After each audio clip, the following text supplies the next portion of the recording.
Reawakening.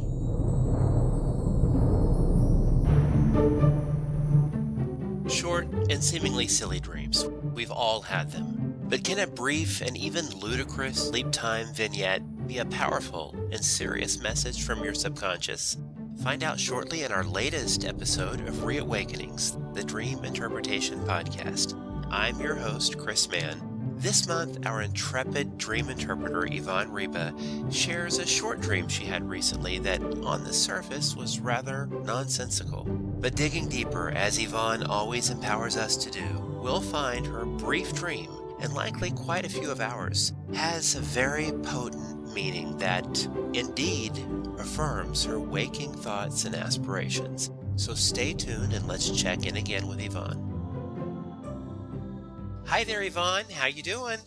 I'm doing very well, Chris. Thank you. Wonderful. Nice and hot there for you in Texas. Yes.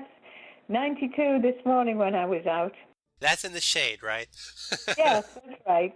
Well, have you had any nice, cool dreams to keep you nice and cool on those hot summer nights? I don't know about it. Cool.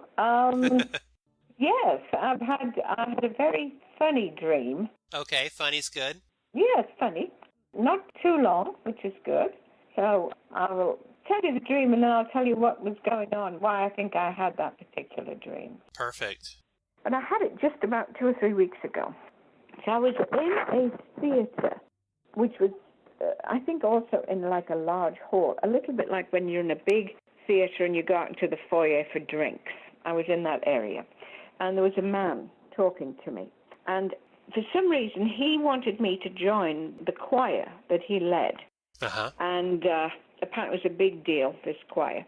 And I was thinking to myself, well, he must have heard me sing, although I wasn't singing at the time. And I said, well, I don't think so. I said, but who is your choir? He said, oh, come on over here and I'll introduce you. So we went into the theater and they were on stage, the whole lot of them. And it was the Mormon Tabernacle Choir, okay? With their outfits on, you know, they have these like gown things that we were all wearing. Yeah. Now they're good, the Mormon. I mean, they were on TV recently and they have fabulous voices and everything, but It's not my thing, okay? You're right. I mean, what a compliment to be asked to be part of. Exactly. So I turned to him and I said, absolutely not, okay, straight away. And then I thought, well, I can see advantages to being with this group, because they all hang out together and support each other and they're very nice and everything, but it's not my kind of music. And that was the end of the dream. Oh, that was short. Short and sweet. So when I woke up, I thought, kind of like my subconscious has a really good sense of humor. Oh? This was a bit of a joke in a way, because recently, well, I say recently, it's been going for a while, I've had, there was a small group of people who I'm kind of friendly with. Not great friends, but we know each other, and they've been trying to get me to go to their church. Aha. Which is totally different from my spiritual center, which is, you know, is Science of Mind, right? Yes. So there's no way it's going to happen. Right, okay? So right. The dream is saying, and it's always interesting when you have a dream that starts off in a theater. Uh-huh.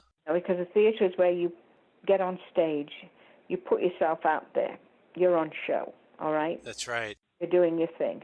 And he wanted me to join that group that was on stage at the moment, but apparently, when I think about this dream, that he wanted me to join them meant that he must have heard me at some point and decided I would be good material to join. Mm-hmm. So I must have been on stage. But anyway, the whole thing was my subconscious saying, absolutely not. There's no way in heck are we going to go and change our belief system to something else, right? It was totally different from what I wanted. Yeah. I lived with Mormons in Utah for about 4.5 years in the 90s, 1995, 6, 7, something like that. Yeah. And I was there for about 4 years. And I enjoyed it. A beautiful place, nice people, but not my belief system, okay? Yeah. Certain things that we just couldn't agree on. Right. And never would. So this bringing up the Mormon thing was a case of my subconscious saying, remember when you lived in Utah? They were nice to you and they wanted you to join them and you wouldn't do it because you didn't believe. Well, it's the same stop here, right? You're not going Right. to, right? It's just not happening. So forget about it. Confirmation from your higher self Yes, that's true. to just say no. And the other day, I was telling somebody about dream interpretation, and she was interested. And I said, there are messages. In fact, I'm going to give a talk to a women's group in a month or so. And I'm going to have to, because some of them won't have a clue about what I'm talking about until I explain. There are different kinds of dreams. There are dreams that are sorting out what happened through the day. Yes. And there are dreams that are messages. And this is a message dream. Don't worry, you're not going to join. There's no way you're going to ever go there. Yeah.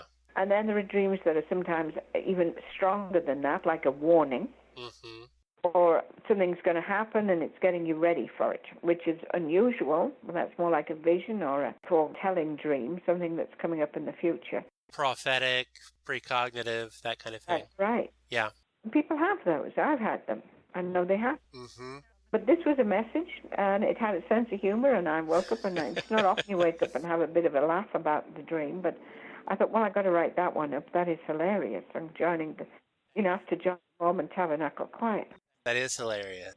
So it wasn't about you in showbiz, it was about you in spirituality. I mean, that's right. You didn't want to get out on the stage of a different belief system that you had already, quite frankly, considered and visited, and now you're kind of being called back maybe to go to something similar, and you're saying no thank you.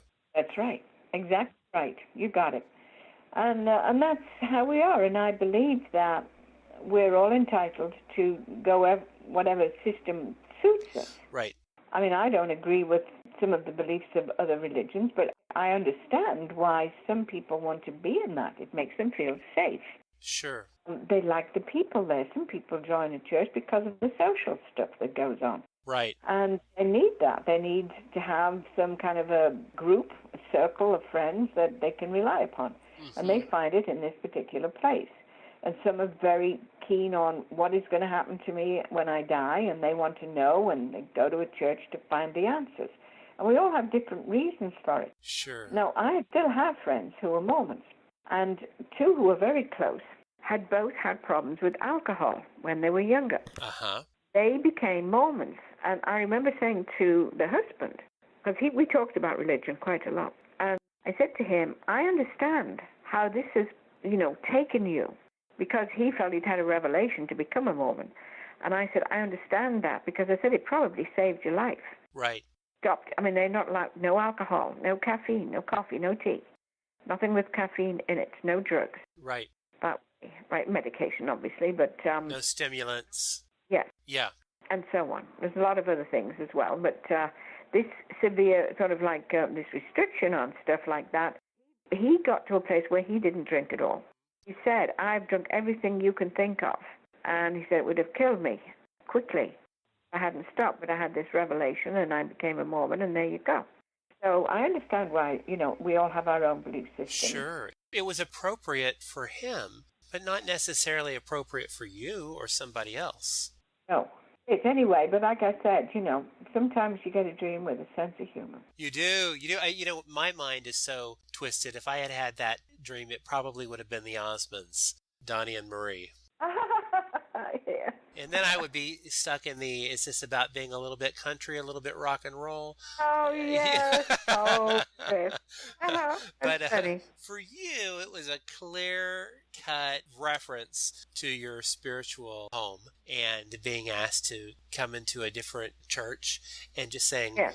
No, I'm sticking to it. Thank you, but no thank you. That's right. I like it. Well, I think also because you have so many dreams and dreams that you're not going to remember, I think your brain sometimes just decides to use, or your subconscious, something witty, something really colorful, unusual to make you remember. Yes, good. Wake up and go, that was the Mormon Tabernacle Choir. Wow. And then you're kind of, oh yeah, this is telling me something here. It's funny. It's funny stuff. Well, good, nice, short and sweet, but potent. I like those dreams. Oh, thank you. And it's always a pleasure to catch up with you. And you stay nice and cool there in Texas, okay? Oh, yeah, we have air conditioning here. And don't too. go to a church without air conditioning. Oh, no, we have to have it You gotta- everywhere. Ours No as more of well. this fanning yourself in church. Okay, take care. Take care, dear. Bye-bye. Bye-bye. Reawakening with Chris Mann and Yvonne Ryba is a Rising Action Media production. Copyright 2017 by Chris Mann.